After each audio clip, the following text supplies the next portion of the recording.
We're going to talk here in this next segment with one of my colleagues from the St. Louis Post-Dispatch, Elisa Crouch. Elisa, how the heck are you?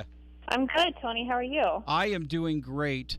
You have been incredibly busy lately covering this ongoing school transfer crisis, and this is a pretty important week in terms of trying to figure out future funding for Normandy and what it is that either the legislature or the Department of Elementary and Secondary Education is going to do to figure out how to deal with low-performing school districts. Update us on what's going on with the State Board of Education and sort of where everything stands. Well, right now, the Commissioner of Education, Chris Nicastro, is trying to develop a plan for unaccredited school districts. And this past week, she held a work session with the State Board of Education to kind of get a sense of where they stood on various concepts that she may be moving forward with. And, because there's no point in coming back to them with a plan that they're not going to approve.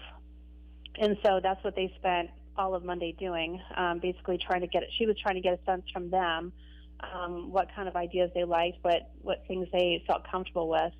And then at the same time, the legislature has been finishing. This is week number 3 for the Senate in terms of hearings on bills that are related to the transfer.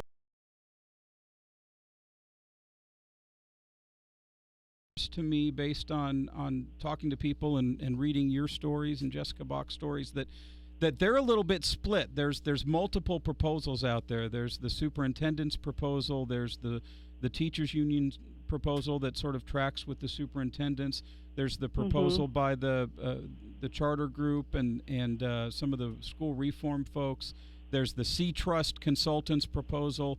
Did you get a sense that the Board of Education is sort of leaning one way or another, or we might see a real mix of all of those proposals out there? Well, I think I think when it comes to the big picture and where the board stands, I didn't get a sense of whether they were leaning towards one proposal or another, but I definitely got the sense there was a division between those who want to do something very drastic and those who are very nervous about doing something different. The president of the State Board of Education, Peter Hirschen, he seems very eager to do something very bold, something that Missouri's never tried before. He comes from the standpoint, look, what we've been doing for years hasn't been working. Let's just really think outside the box and do something vastly different, even if it hasn't been tried anyplace else. And I got the sense from after Monday, that most board members don't feel comfortable with that. So whether it's something that may come out of the superintendent's plan or the C-Trust proposal or some of the other ones that have been brought up, I just don't get the sense that the state board wants to do something that's drastically different. But did they say what that drastically different thing would be, proposal? Well, for instance, there is definitely very little support, if any, for the concept that came out of the superintendent's plan, which is creating an achievement district, which would be a state-run school district that would fold in all of the failing schools into it. And so the schools would be directly run by the state until they became good enough to return to their current school system. So that plan, that idea, that concept did not fly at all. And there are some similar ones, like for instance, the C-Trust plan has a proposal in it that would create these state-run districts that would take in the failing schools, and the failing schools would then be turned over to independent operators similar to charter schools. That concept didn't seem to have much support either. So, every time when we were going through these different ideas, we were watching the Department of Education staff go through these different ideas, try to get a sense of where the state board members fell on them. Ideas that Missouri hasn't tried before, or that are, ideas that are new to most states even, did not seem to have much support. Elisa, one of the keys has to be dealing with the existing transfer law and the financial disparity that's been created that is basically pushing Normandy into bankruptcy. You and your colleague Jessica Bach had a story on Monday that sort of explained what's going on with that, where Normandy and Riverview Gardens districts are spending, in some cases, up to $20,000 of tuition on these students, and yet the school districts that are receiving those kids aren't all spending that money necessarily on new teachers and that sort of thing. Do any of the proposals deal with that issue, deal with the financial disparity that deals with what happens when kids actually do transfer from an unaccredited district to an accredited one? No. So none of the proposals that the state board is considering right now really focus much on the short term. But the short term was something that kind of dominated the whole discussion on Monday.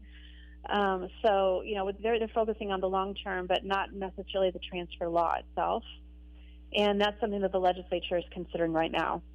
And if the legislature does what it has done most of the last few years, which is end up the session sort of punting, are we going to go through this all through again next year, where all the way up until August, kids are going to be trying to figure out where they're going to school?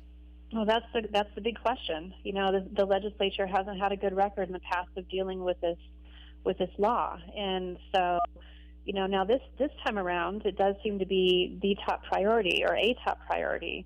And like I mentioned, they're in week number 3 right now in the Senate of just doing hearings on school transfer statutes or potential changes to the school transfer law. So that indicates it's a top priority, but whether that will actually turn into some sort of change later on this winter is hard to say.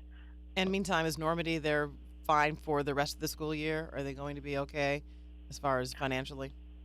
Well, that again is that's another big question that we don't really know the answer to. Now, last night I was at the Normandy School Board meeting, and the superintendent seems to have a greater optimism right now that number one, that the district may receive the $5 million it needs to get through the end of the school year from the legislature.